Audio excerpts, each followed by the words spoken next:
Енді алманы теріп, ақылға апарып берейік.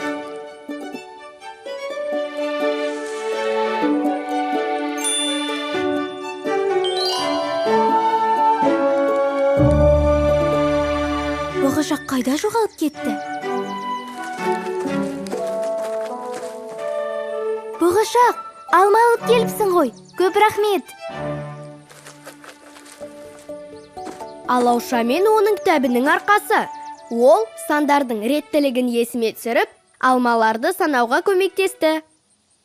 Жарайсыңдар, достарым. Жүріңдер, мен алма бәрішін пісірейін, сосын шай ішеміз. Алақай! Бес Тәй Тәйді көріңіздер. Сүйікті сериалыңызға жазылып, қоңырауды басыңыз. Жаңа бөлімдерді жіберіп алмау үшін.